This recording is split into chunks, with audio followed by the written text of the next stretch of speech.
In fact, the reason that Americans can borrow so much money to buy homes or borrow money to go to college has to do with the fact that the government is behind there saying, we will pay if they don't. And so because of all this, limiting the risks, we get the bubbles. We get a misallocation of credit. We get the moral hazards. My good friend David Bose from the Cato Institute joins us now. David, welcome to Freedom Watch. Hi, Judge. How are you? Good. It's nice to hear your voice. Peter Shep is joining us, and we may have Congressman Ron Paul in a couple of minutes. But David, were you as scandalized as I when Secretary Geithner yesterday and the President last night actually asked for more authority than Franklin Roosevelt ever asked for, actually sought from the Congress something which, in my view, the Congress doesn't have to give to them, which is the power to investigate, examine, change the rules of, and wind down any private corporation that the government wants?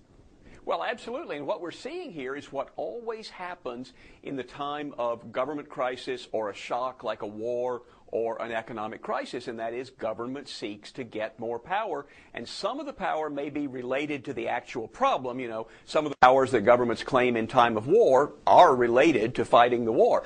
But sometimes they're not. And Obama's whole program is being sold on the basis of we have an economic crisis, we need all these powers, and they are absolutely looking for powers that there's no way they would get if it weren't for this crisis, and that will not solve the crisis. But let's not blame just Obama, because remember what Henry Paulson's original plan was. Henry Paulson's original plan was a 3-page bill that said, you give me $700 billion, and we specify in writing that no court or congressional committee can oversee or monitor anything I do.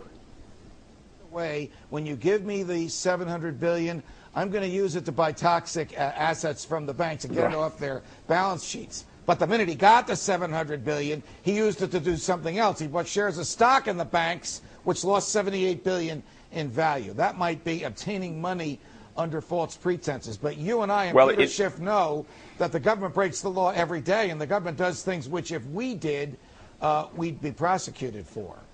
Well, that's absolutely right. And one of the problems is that Americans kind of understand the basic rules of civilization, which I always like to say you learn in kindergarten. Don't hit other people, don't take their stuff, and keep your promises.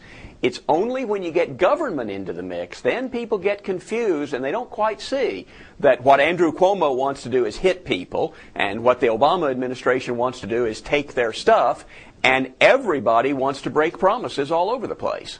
Government allows people to break promises or forces them to break promises. I mean, without binding contracts, how can we possibly have a civilization in which A can sell something to B if A doesn't know that B is required to pay back, to pay the cost of it? Well, you're right. It's absolutely a building block of civilization. And what we see right now is if they can break these contracts that AIG made with their employees, or if they can break the mortgage contracts that people signed, then what investor wants to make a deal with this government or with any other private party right now? Because they don't know what contracts might be broken next month. Clients fear that the government might interfere with their contracts with you or with your firm's contracts with wherever the money is invested, and that they could literally be wiped out by the command of some bureaucrat? Well, they might fear. I don't have any contracts. I'm not a counterparty to my clients. I mean, my clients aren't, entering into a contract with me. I'm acting as a broker, and I'm buying stocks for them and bonds for them, which are in their account. What my clients might fear is that the U.S. government actually confiscates their assets in the name of some natural emergency, where the government says things are so bad that we need to take the wealth of our citizens and use it for the common good, especially if they have, foreign stocks or precious metals. But, one thing I wanted to mention, when you talk about the president's speech and how he's usurping powers, he's saying that we need to solve health care, that we need education, that somehow spending more money on health care and education at the federal level is going to solve these problems. He talks about the need to bring down the costs of health care. The only way we're going to do that is get the government out of health care. And if we spend more money on education, we're not going to have better educated kids. We're just going to have more expensive kids that aren't learning anything, or more expensive education. David, yesterday, one of my Fox colleagues asked me what I thought about Secretary Geithner and President Obama's proposals to allow the Treasury to target any corporation it wanted. And I said it was Joe Stalin without the bloodshed. Now, one would think that I might have been criticized for a statement as over the top as that. Quite the contrary. The email traffic has been, you're right. This is Soviet-style central planning. And it's not that far along back in history that Soviet supermarkets were empty and people were looking for work until some capitalism got over there.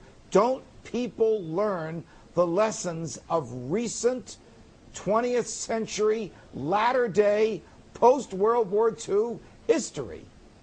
Well, you'd hope so, but I always think we should be careful about making analogies to Stalin and Hitler. That is different. I think these policies are extremely mistaken, and I do think that they're using the crisis to infringe on people's property and privacy in a way that we wouldn't tolerate otherwise. I mean, the idea that Andrew Cuomo, who, as you mentioned earlier, played a role himself in generating this crisis, but the idea that he's now jumping on the AIG situation and demanding to have the names of people who are earning money that they contracted for so he can make them public, so he can maybe encourage or at least allow people to go picket people's private homes, things like that. It is a very scary thing, and I do think that as this crisis wears on, people are going to start waking up and saying, wait a minute, this is way too much power. The problem is we have not gotten across. I think it's a form of mob justice.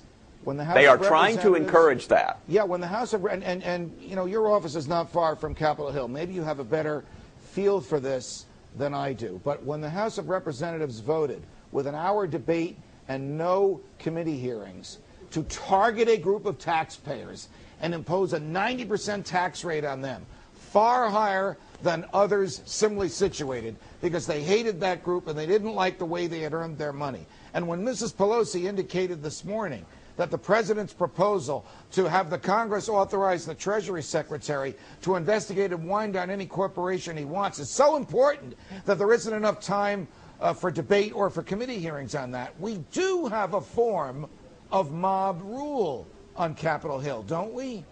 Well, there's certainly that opportunity, there's certainly that intention to be demagoguing this and to be encouraging that kind of reaction. I do think that there are a lot of people in Washington, including in the Democratic Party, who think this has gone too far. And you'll notice that the Senate has not yet jumped on this bill to pass it the way the House did. In a lot of ways, this is reminiscent of the Patriot Act. The Patriot Act was presented to members of Congress without time for them to read it, and they were told, if you don't support this, it's because you don't care about terrorism, and people got into line. And now we're being told, if you don't do everything first Paulson and now Geithner want to deal with this crisis, then you don't care about the crisis, and you're the kind of people who brought it on. And they're all trying to divert attention from the fact that it was cheap money and easy credit and over-regulation that got us into this mess. Our satellite is going to switch out. Would you come back and join us again on a Wednesday at 2 o'clock? I'd love to. David Bose from the Cato Institute, thanks very much there. Yeah,